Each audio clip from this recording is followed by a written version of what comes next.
김중수 한은 총재가 과도한 유동성의 유출입을 막기 위해서는 한국만의 특이한 정책과 여건을 바꿔야 한다고 말했습니다. 이와 함께 선진국 양적 완화에 대한 대처는 한나라 독자적으로는 어렵고 국제적 공조로 막아야 한다고 덧붙였습니다. 삼성그룹의 해외 계열사가 2008년 말보다 58% 증가해 2012년 말 기준 446개에 달하는 것으로 나타났습니다. 가장 많이 진출한 국가는 중국으로 79개였으며 미국, 캐나다, 홍콩, 영국이 그 뒤를 이었습니다. 182개 상장사가 현재 치르고 있는 송사는 모두 2만 6천여 건에 달하는 것으로 집계됐습니다. 금액은 20조 원에 달하며 한 개 사당 소송가액은 평균 1,070억 원에 달했습니다. 전세가는 급등해도 매매가는 부진한 탓에 집이 경매로 넘어가면 보증금을 떼이는 세입자가 늘고 있습니다. 그 부작용으로 경매 시 집주인이 지인을 가세입자로 내세워 보증금 관련 소송을 내는 일도 함께 증가하고 있습니다.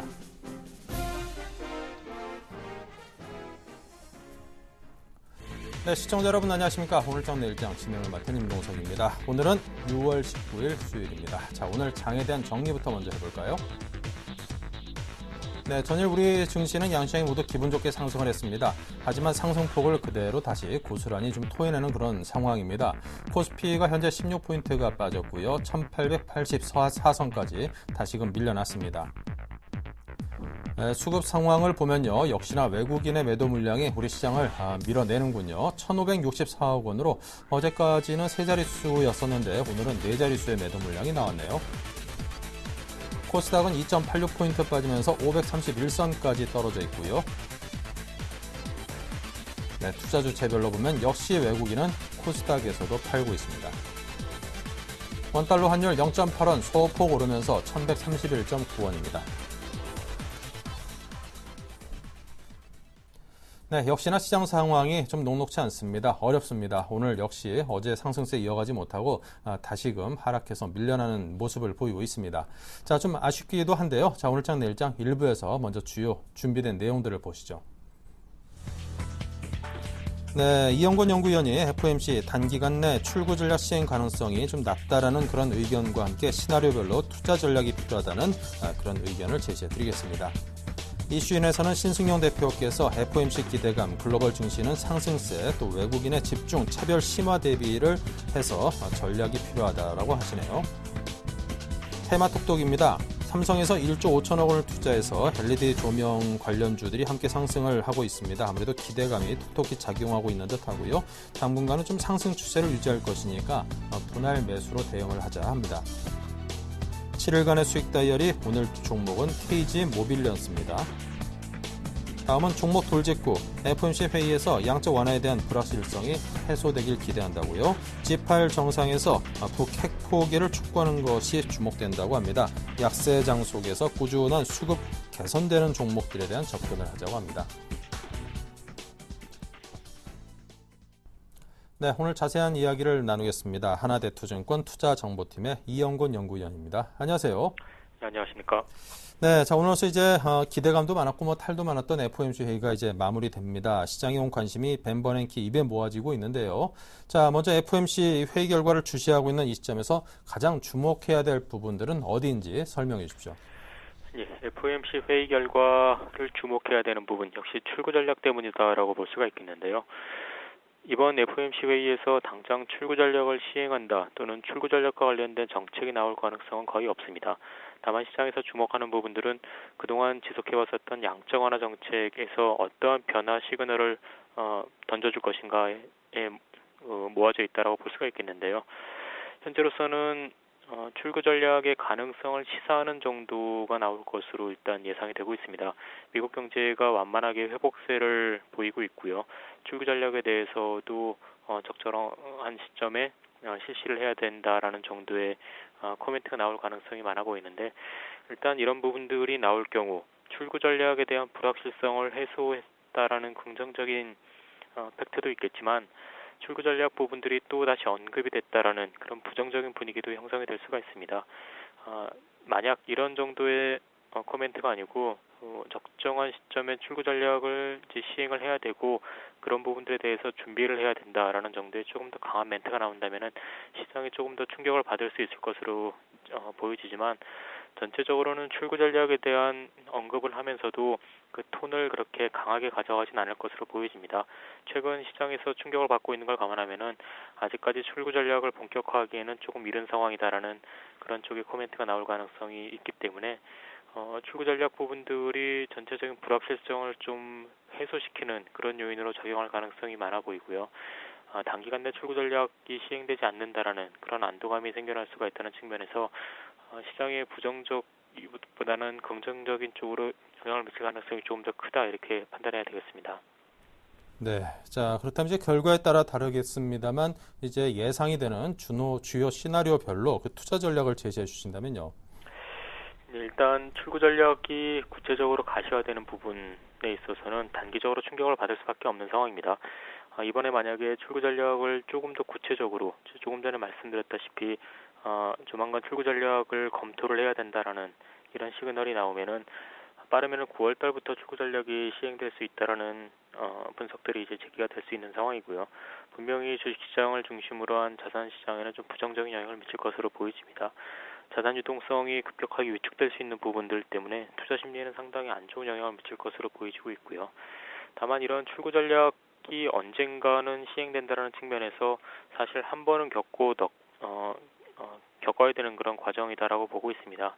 이 출구 전략이 가지는 긍정적인 의미도 좀 고려를 해볼 필요가 있어 보이는데 출구 전략을 실시한다는 부분들은 결국 경제가 그만큼 안정적인 궤도에 올라섰다라는 것을 의미하는 부분이고 결국 경제가 향후 추가적으로 더 좋아질 수 있다라는 부분들의 반증이기 때문에 일시적인 충격이 있겠지만 주식시장에는 그렇게 부정적이지만은 않을 것으로 보여집니다. 단기 충격 이후에는 중기적으로는 주식시장에 대한 매력이 좀 증가할 수 있는 그런 부분이 되겠고요. 만약 이번에 출구 전략 관련된 부분들이 큰 코멘트 없이 지나간다 그러면은 단기적으로 최근에 하락에 따른 반발 매수가 유입되면서 일시적인 반등이 진행이 될 것이고 결국은 이 출구 전략 논란이 다음 분기로 다시 한번 이연되는 그런 모습이 나타날 것으로 그렇게 보여집니다. 네. 자, 현 시장에서는 이제 코스피보다는 상대적으로 코스닥이 그나마 좀 방어를 잘하고 있는 듯 보입니다. 자, 이 FOMC 회의 이후에 어떤 업종들이 시장을 주도하게 될런지 주목할 만한 업종 어디겠습니까? 최근에 시장이 조정을 받으면서 그동안 많이 올랐었던 종목들이 좀 조정을 받았고요. 소외됐었던 종목들이 상대적으로 또 선방하는 그런 모습들을 좀 보여주고 있습니다.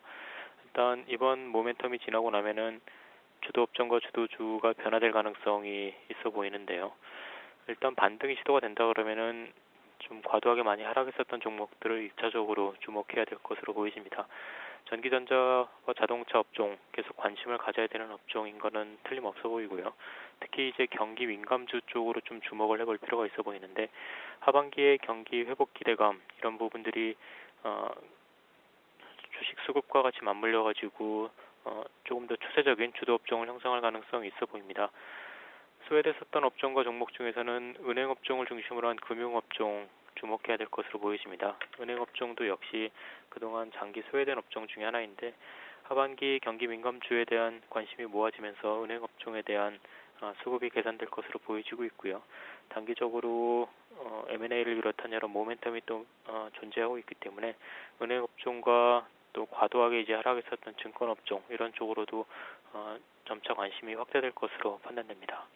네, 자 끝으로 이제 내일은 좀 시장이 다시금 회복세를 보여줬으면 좋겠는데요. 내일 장에 대한 전망과 전략을 제시해 주십시오. 결국 FOMC 회의 결과에 영향을 받을 수밖에 없는 상황인데요.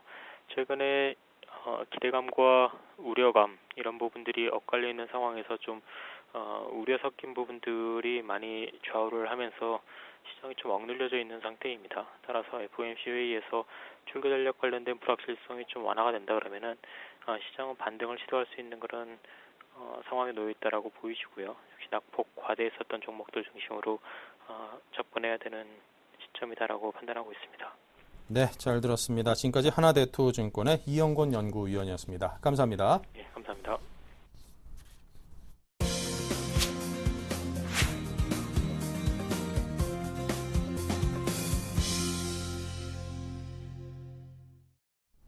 네, 계속해서 알바트로스 투자자문의 신승용 대표님을 연결해서 현 시장에 대한 이슈를 알아보고 전략까지 함께 들어보겠습니다. 안녕하세요, 대표님. 네, 안녕하십니까? 네, 자, 오늘 밤에 이제 FOMC 회의 결과가 결정이 나는 날인데 이 결과가 발표되기 전에 현 시장에서는 이제 어떤 부분에 좀 관심을 갖고 대응을 해야 될런지 궁금합니다. 알려주십시오. 네, 일단 뭐 크게 한 세 가지 정도 생각을 좀 해봤습니다. 일단 지금 현재 글로벌 시장의 어떤 그 움직임 부분, 선진 시장의 쏠림 부분이 지속되고 있다라는 것, 이 부분에서 우리들은 어찌 보면 좀 자유로울 수는 분명히 없을 것이다라는 생각 좀 말씀을 좀 드려보고요.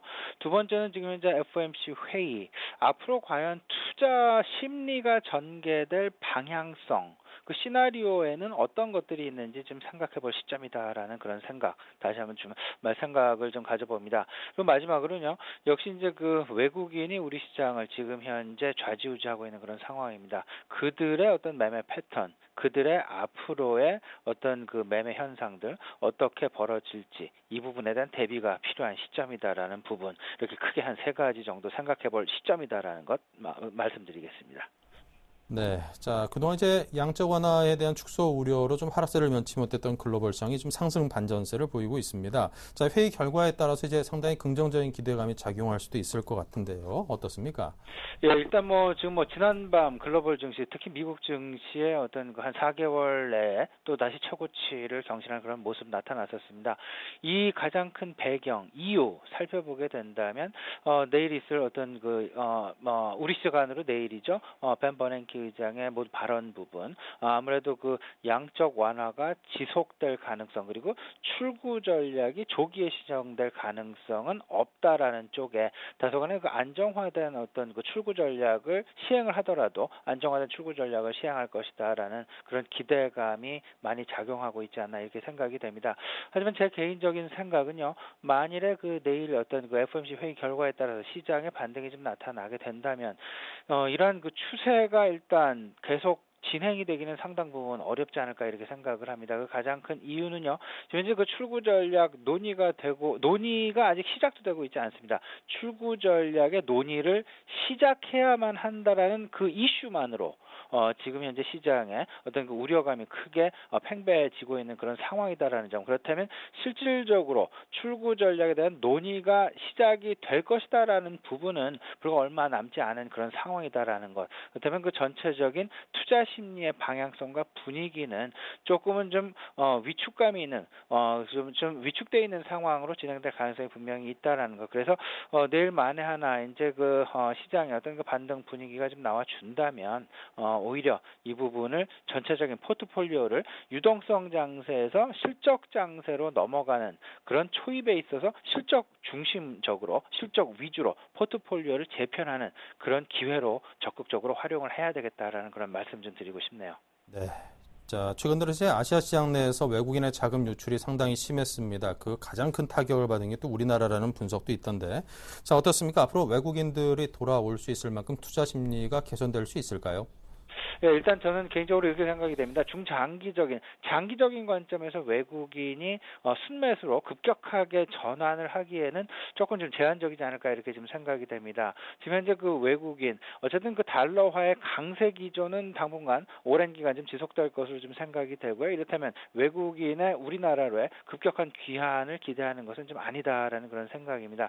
지금 현재 우리나라의 외국인에 대한 그 평균 그 투자 비중이 약 한 34% 정도 됩니다. 이러다 보니까요, 이 부분 다른 국가에 비해서 우리나라에 대한 외국인의 투자 비중이 상대적으로 높은 편인데요. 이런 부분들을 좀 생각을 해본다면 외국인들은 일단은 계속해서 매도를 할 수밖에 없는 그런 입장이다라는 것. 물론 이제 그 선별적으로 매수도 가능합니다. 따라서 외국인들이 선별적으로 매수를 하고 이런 종목들에 대한 관심을 갖는 것이 맞지. 오히려 외국인들이 지금 현재 빠져나가고 있는 상황에서 단순하게 낙폭과대 차원에서만 접근하는 것은 자칫 잘못하다가는 그 주식을 영영 못 팔 수도 있다라는 생각 좀 하셔야 되겠습니다. 긴 기간 보유하신다라는 어찌 보면 또 투자자분들 중에서도 이런 분들이 있죠. 나는 장기 투자자다. 따라서 조금 좀 떨어지는 것은 괜찮다라고 말씀하시는 분들도 계신데요. 절대 그런 방향, 그런 매매 패턴을 가지시면 저는 안 된다라고 생각을 합니다. 네.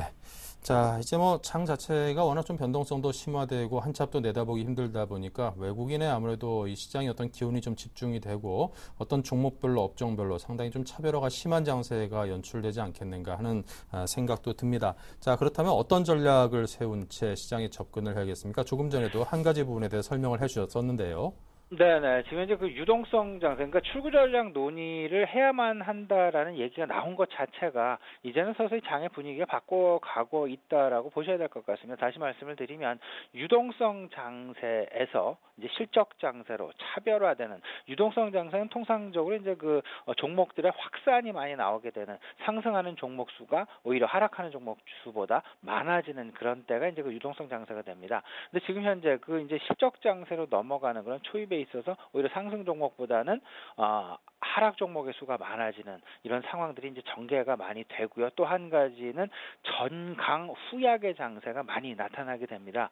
이런 상황에서 특히나 집중과 차별화, 우리 임동석 앵커께서도 지금 말씀을 해주셨습니다만은 집중과 차별화를 분명히 시켜야 될 텐데요. 이 가장 중앙에 서 있는 그 기준은 뭐니 해도 실적이 될 수밖에 없다라는 것. 그래서 이제 그 6월 말이 지나게 되면 결국 7월 초가 되면 이제 그 실적 시즌이 또 새롭게 또 시작이 되겠죠.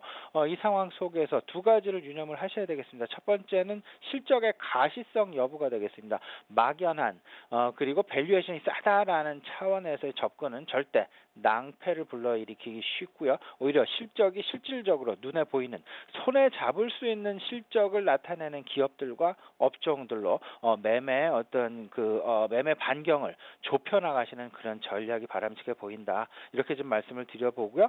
두 번째는 이제 외국인들 조금 좀 집중할 가능성이 높다는 말씀드렸습니다. 그들이 그렇다면 생각하는 가장 중요한 투자 잣대는 무엇인가 생각을 해보면요. 저 성장이 지속되는 그러니까 고성장이 아니더라도 지속 성장이 가능한 업종 내지는 종목을 그들은 좋아합니다. 그 지속 성장의 가장 중요한 어떤 투자 지표는 ROE라는 투자 지표인데요. ROE 최소한 5%에서 10% 정도 넘는 그런 종목, 그리고 이게 일시적인 ROE가 아닌 지속 가능한 그런 ROE이냐 아니냐 이 여부 꼭 판단을 하시고 꼭 매매에 임하셔야 되겠습니다. 네.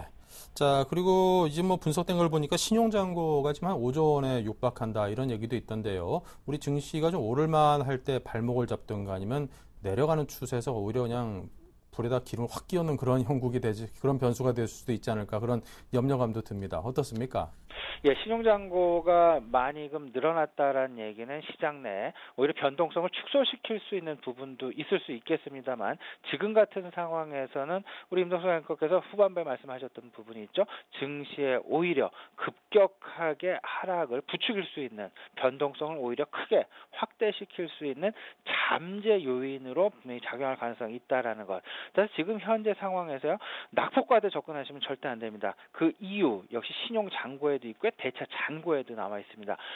지금 현재 상황 일단 낙폭 과대라는 얘기는요. 결국은 급락을 했다라는 얘기고요. 그런 급락이라는 얘기는 신용으로 주식을 산 사람 같은 경우에는 주식을 현금으로 그 계좌에 돈을 더 넣거나 아니면 그 주가가 다시 올라야만 하는 그런 상황에 처해지게 됩니다. 그렇다면 그렇지 못하게 된다면 반대 매매라는 그런 상황에 처해지게 되는데 그 반대 매매는 바로 기계적으로 나가는 매매이기 때문에 시장 상황하고는 상관이 없습니다. 이 부분이 급락이 오히려 더욱더 큰 급락을 야기시킬 수 있다는 것 따라 지금 현재 상황 낙폭과대 접근 절대 저는 말리고 싶습니다.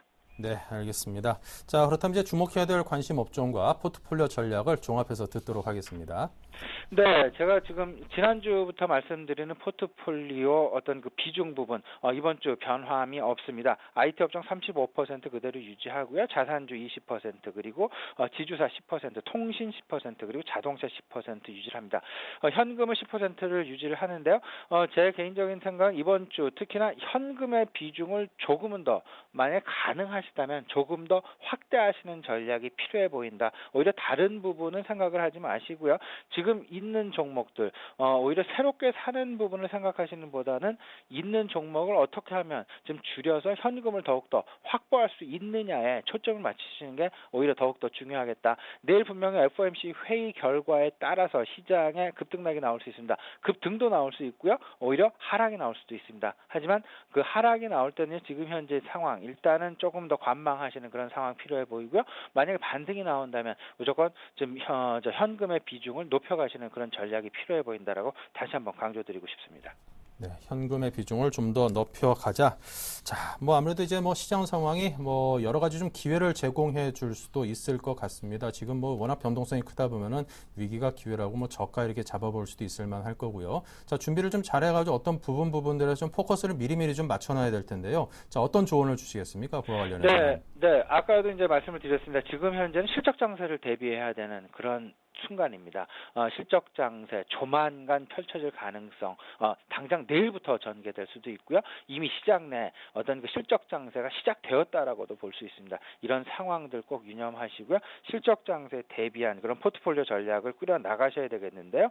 지금 현재 가장 중요한 부분 PER보다는 PBR을 보시라라는 그런 말씀 좀 드려보고요. 안정 성장 관점에서 지속 성장이 가능한 그런 업종 과연 무엇들이 있겠느냐 꼭 좀 생각을 하시고 전체적인 투자 관련주 좀 생각을 해보셔야 되겠는데요. IT 경기 민감주이긴 합니다. 하지만 우리 시장 전반적으로 IT 비중 줄이기에는 조금 좀 부담스럽습니다. 하지만 IT 업종 내에서 핸드폰보다는 반도체에 대한 비중을 늘리는 업종 내에서의 비중 조절은 또 가능하다라는 것. 따라서 핸드폰을 좀 많이 줄이시거나 아니면 조금 당분간 좀 핸드폰을 좀 피하시는 게 좋지 않나 생각이 되고요. 오히려 반도체와 디스플레이 역시 반도체입니다. 디스플레이 다시 말씀을 드리면 LED 업종 최근에 많이 상승을 보이고 있습니다. LED도 반도체입니다. 그러니까 반도체 쪽에 대한 관심의 어떤 그 폭을 조금 더 심화시키고 넓혀가시는 그런 전략 필요해 보이지 않나 이런 생각이네요. 네, 알겠습니다. IT 쪽에 집중을 할 때는 가급적이면 핸드폰보다는 반도체에 집중해라 등으로 포트폴리오 전략까지 말씀을 해주셨습니다. 자, 지금까지 알바트로스 투자자문의 신승용 대표님과 함께했습니다. 말씀 감사합니다. 네, 감사합니다.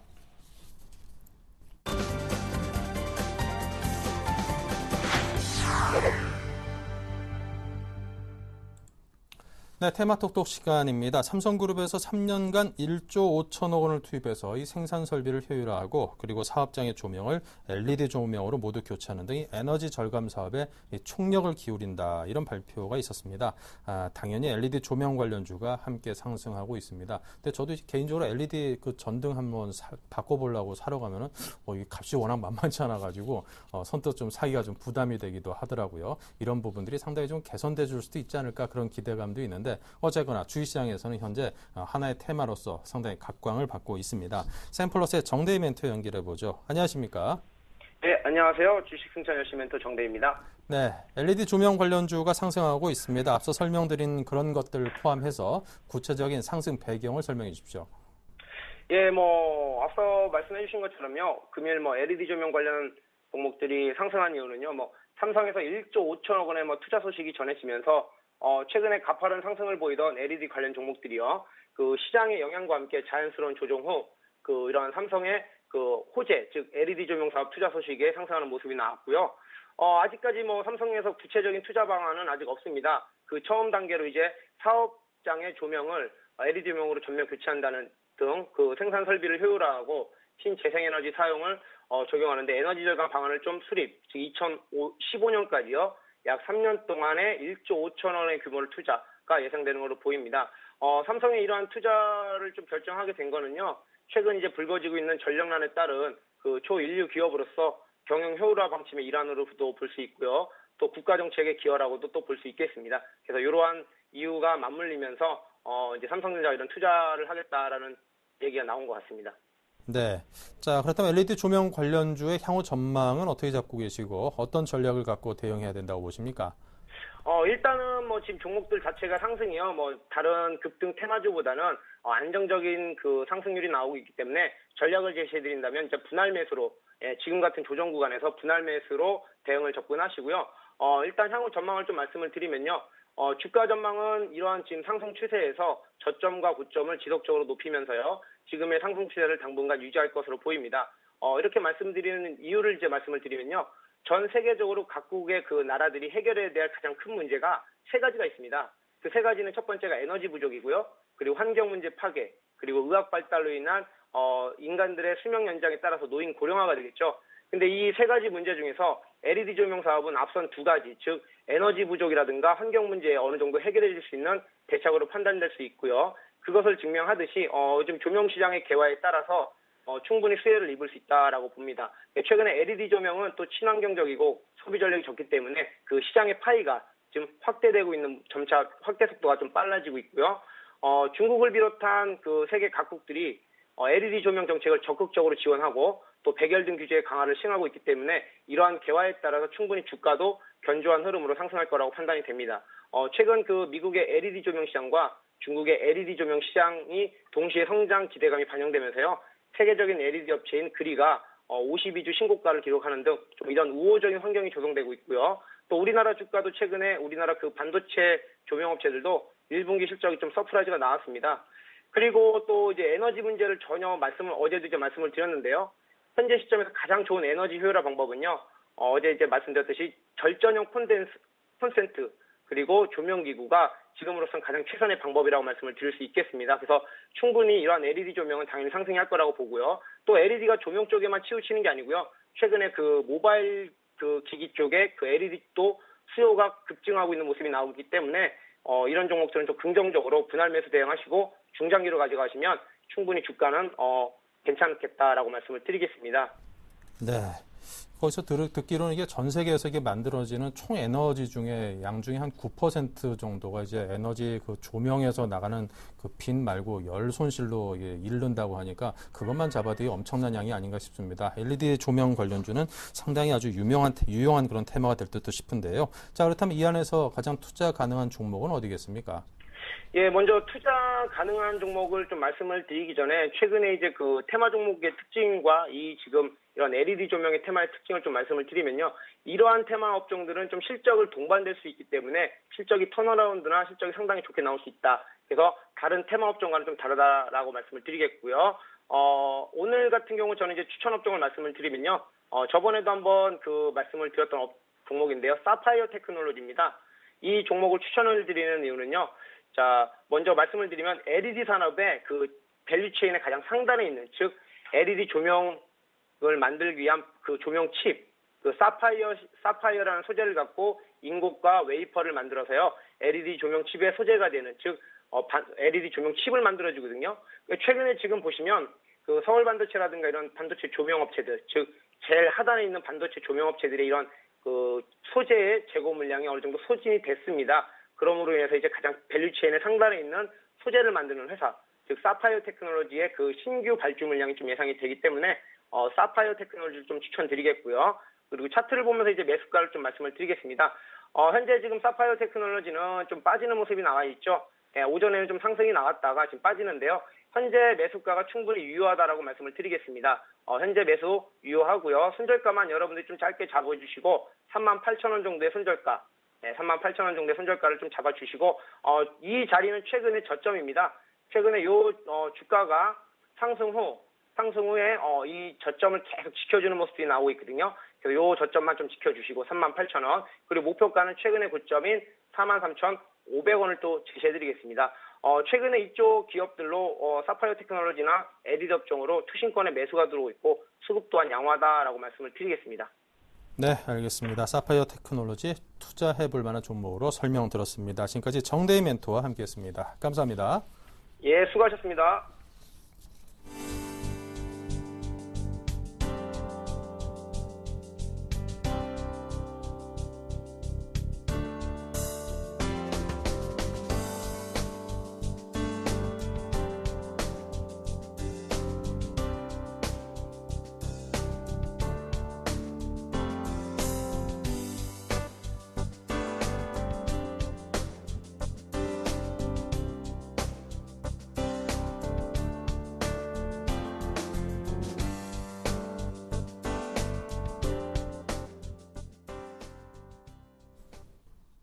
네, 자 계속해서 7일간의 수익 다이어리 코너를 이어가겠습니다. 먼저 지난 수익 체크부터 하겠습니다.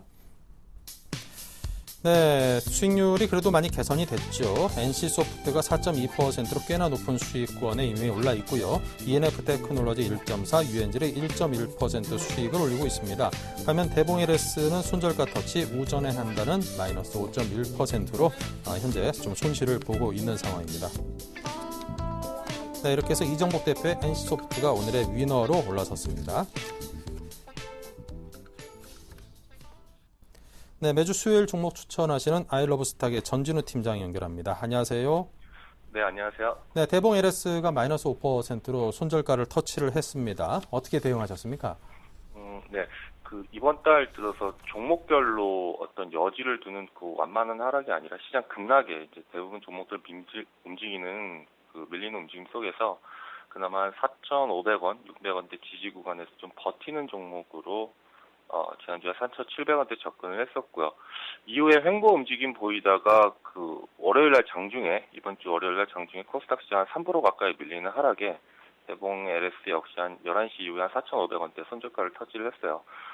다만 대봉 LS의 종목이 어떤 개별적인 악재가 있어서 거래량을 동반한 가격 조정이 아니라 시장 급락 속에 같이 밀리는 움직임이었기 때문에 일단은 4,500원대 손절가를 말씀드렸던 거는 4,500원을 깨게 되면은 4,000원에서 한 4,100원 구간대의 지지를 확인하기 위함이었고, 손절하신 분들은 이후에 좀 시장이 급등락을 변동성을 벗어나는 시점에 재접근하는 것을 말씀을 드리고, 현재 보유하고 계신 분들은 이게 종목이 아니라 시장이 5월 말부터 한 6월 초에 가파른 1차적인 하락을 했었고, 잠깐 또 횡보하다가 지난주부터 2차 하락을 한 시점이기 때문에 최소한 어떤 기술적인 반등 내지는 횡보의 시점이라고 생각을 합니다. 그래서 급등락을 반복하는 장에서 대부분의 종목들이 같이 빠졌다가 또 전날 해외 시장이 상승하면 또 같이 조금 올랐다가 하기 때문에 굳이 개별적인 종목의 악재 없이 시장 수급의 이슈로 밀린 종목들이라면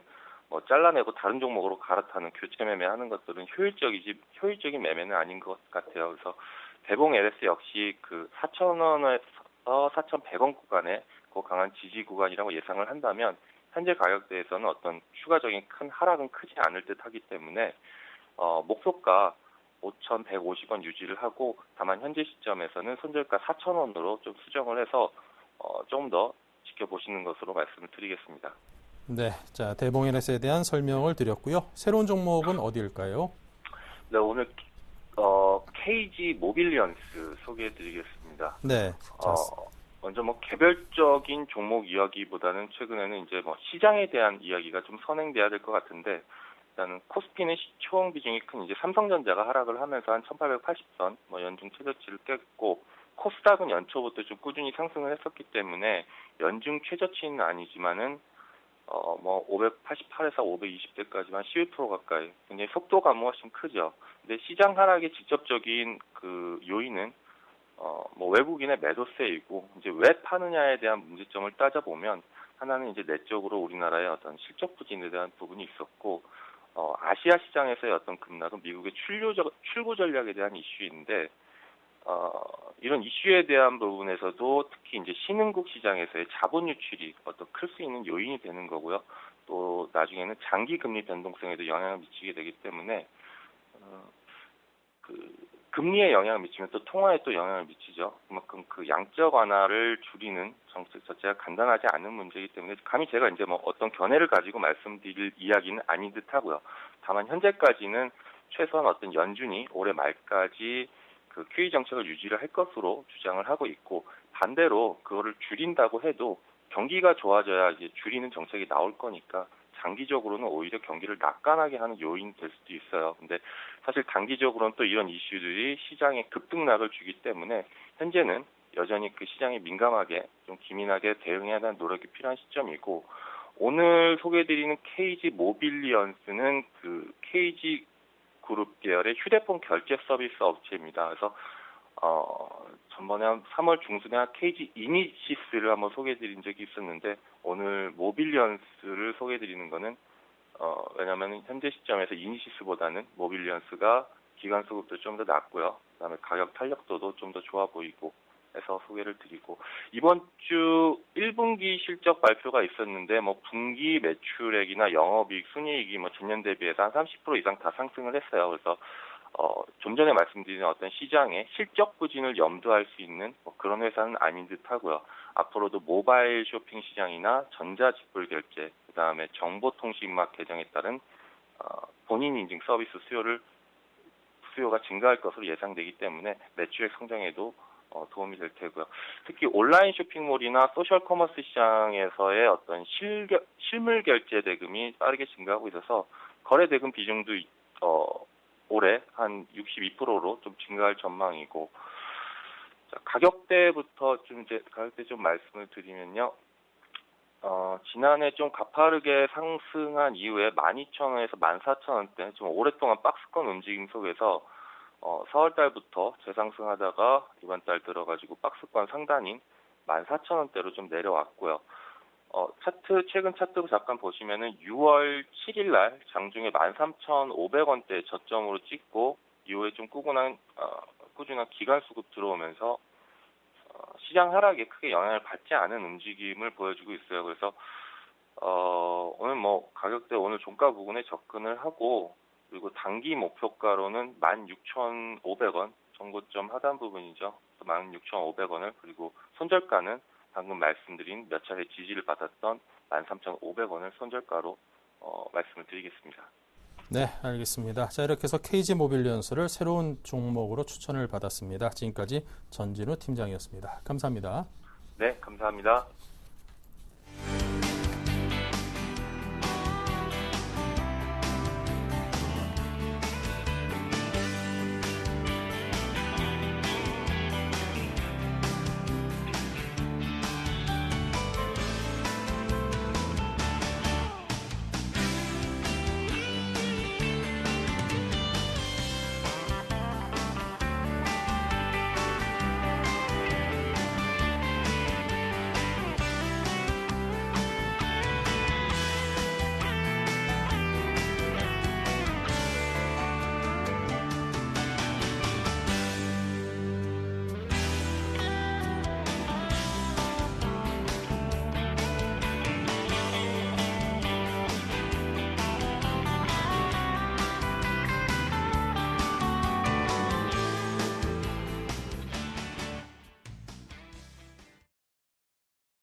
네, 이번 순서는 단기 투자자들을 위한 투자 전략을 세워보는 시간입니다. 종목 돌직구 코너의 텐스탁의 이정현 팀장과 함께합니다. 어서 오십시오. 안녕하세요. 네, 자 먼저 FOMC 회의 결과 발표를 기다리고 있는 현 시점입니다. 시장에서 체크해야 될 포인트 무엇일까요?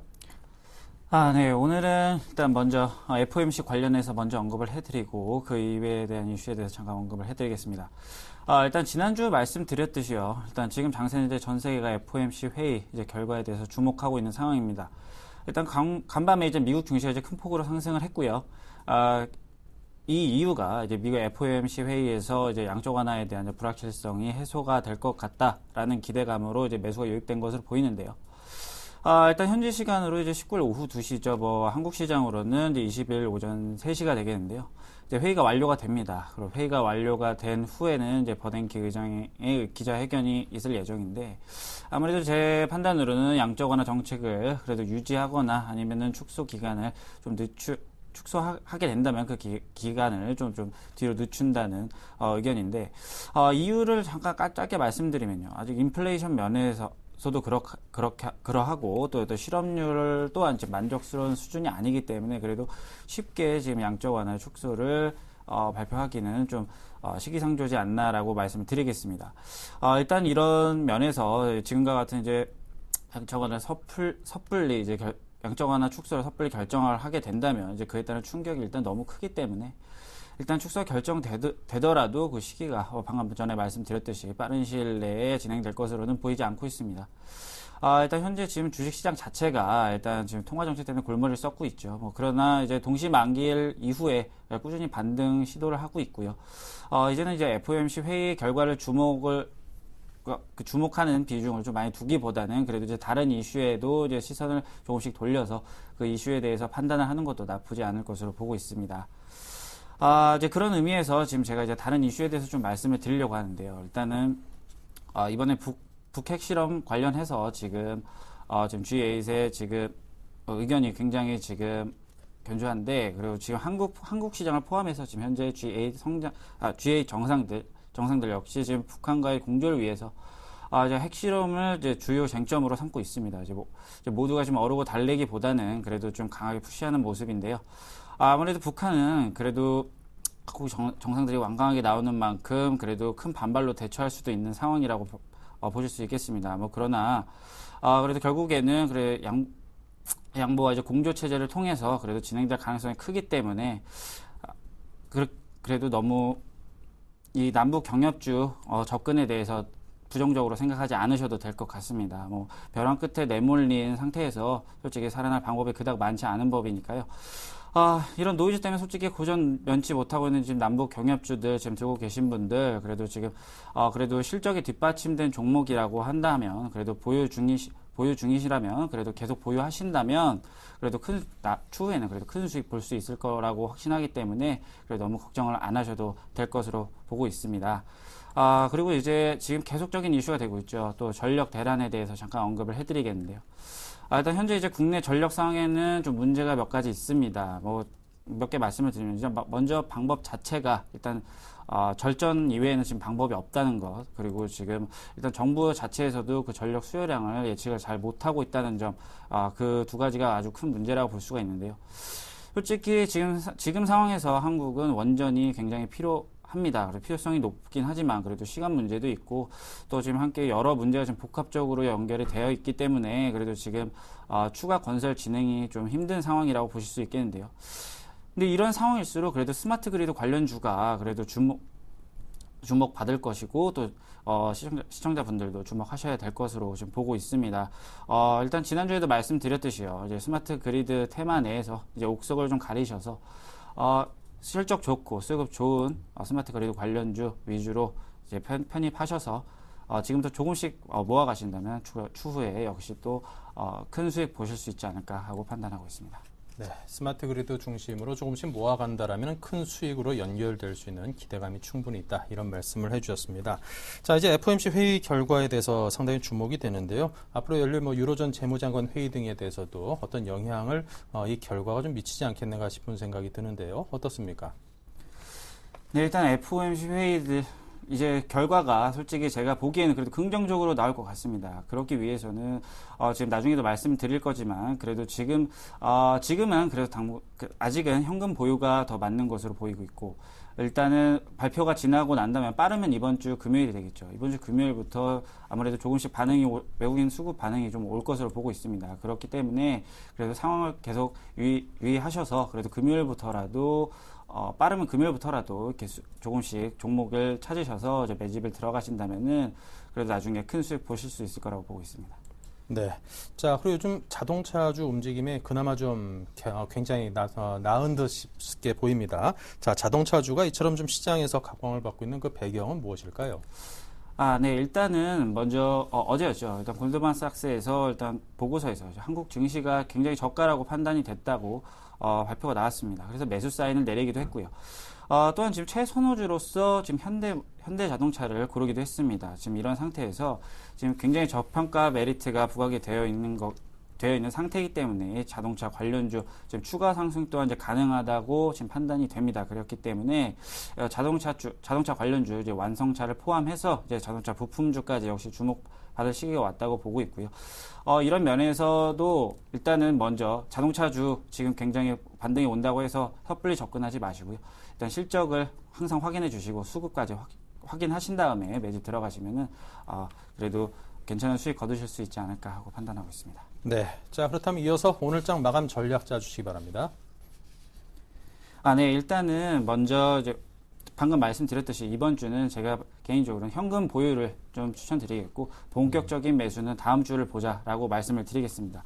아무래도 그 이유는 일단 상황 예측을 미리 함으로써 미리 움직이는 것도 좋습니다. 하지만 일단은 시청자분들의 에게는 그래도 가장 소중한 자산이기 때문에 이 자산을 지키기 위해서는 당분간 섣부른 예측보다는 그래도 신중하게 상황 파악이 된 후에 그래도 접근을 하는 것이 맞다고 보고 있기 때문에 일단은 이번 주는 일단 현금 보유에 좀 많이 중점을 두자. 그리고 본격적인 매수는 다음 주로 보고 있자. 이렇게 말씀을 드리겠고요.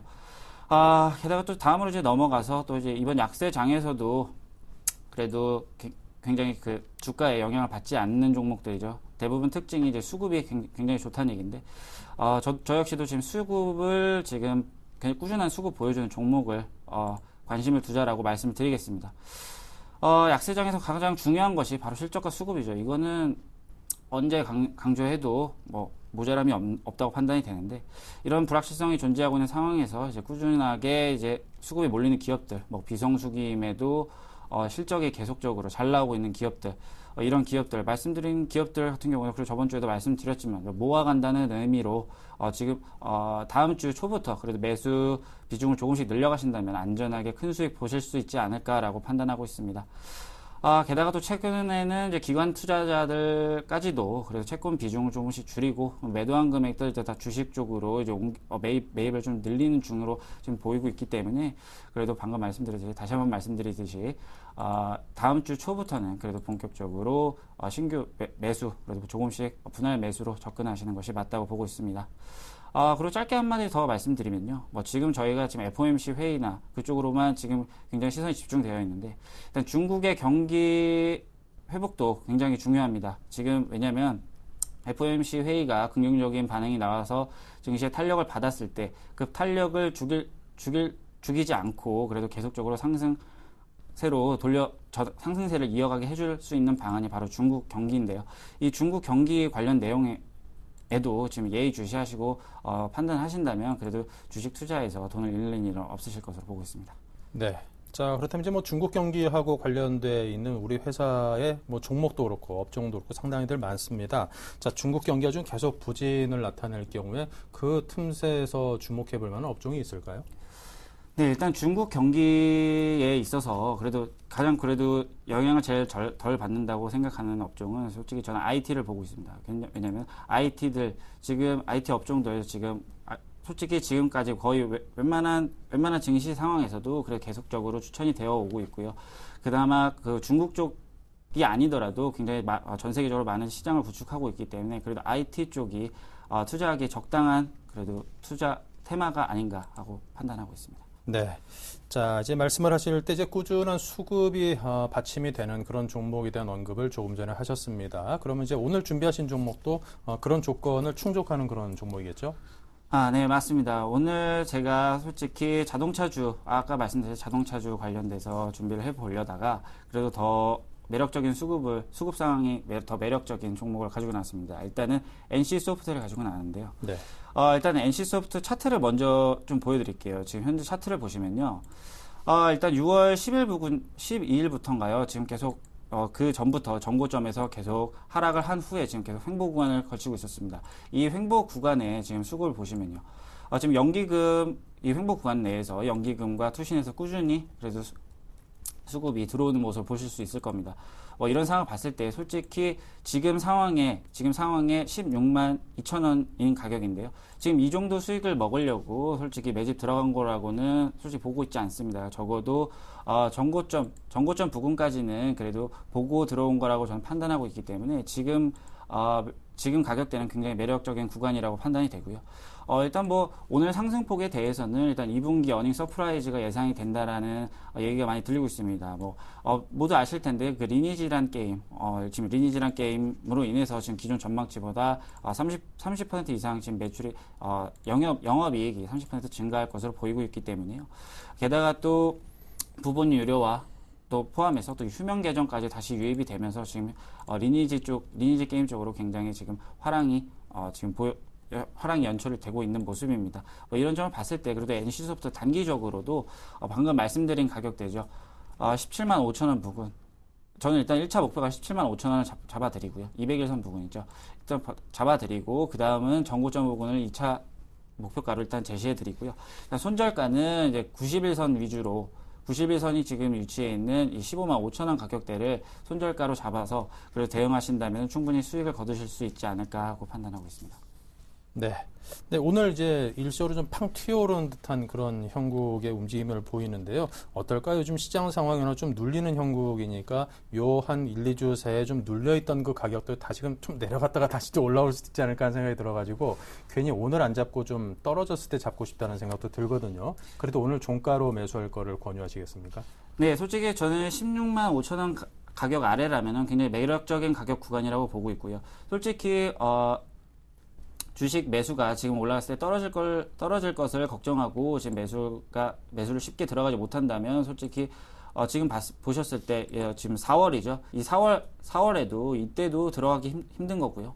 그렇게 보면 지금 5월 초에 이때도 매수가 쉽게 들어가지 못할 것으로 판단이 됩니다. 하지만 저는 이 NC소프트 종목을 단기 종목으로 들고 나오긴 했지만 그래도 NC소프트는 장기적으로 봐도 무방한 종목이기 때문에 저는 이 16만 5천 원 아래 가격이라면은 언제라도 매수 들어가시면 수익 거두실 수 있는 종목이라고 보고 있습니다.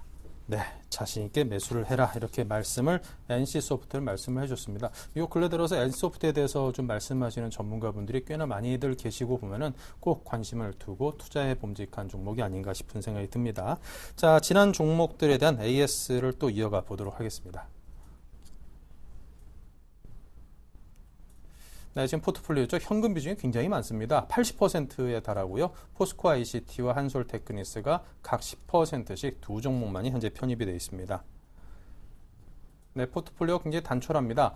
그럼에도 수익은 포스코 ICT가 7.5% 수익이고요. 그리고 한솔테크니스는 마이너스 5.1%로 손절입니다. 오늘 종가 24,000원 이탈제 손절한다는 의견을 주셨습니다. 네, 자, 그럼 이제 한솔테크니스에 대한 AS만을 듣도록 하죠. 네, 한솔테크닉스 말씀드릴게요. 지금 한솔테크닉스 저희가 매수한 이후에 계속적인 하락 보여줬었는데요. 일단은 말씀드렸듯이 지금 LED 조명 관련해서 굉장히 이슈가 되고 있죠. 왜냐하면 전력 수급 면에서 그리고 LED가 부각될 만한 상황이고요. 이런 상황에서 솔직히 지난 기간 동안에 손절가를 터치하긴 했지만 그래도 굉장히 긍정적으로 보고 있고요. 그래도 오늘 종가상 그래도 투자 원칙을 지켜야 하기 때문에 오늘 종가상 24,000원을 이탈할 시에는 그래도 과감히 매도하는 걸로 하겠습니다. 네, 잘 들었습니다. 이렇게 해서 지금까지 텐스탁의 이정현 팀장과 함께 종목에 대한 AS까지 했습니다. 감사합니다. 감사합니다. 네, 오늘 장 좀 하락을 하고 있습니다. 어떤 마감을 할런지 잠시 2부에서 정리해 드리겠습니다.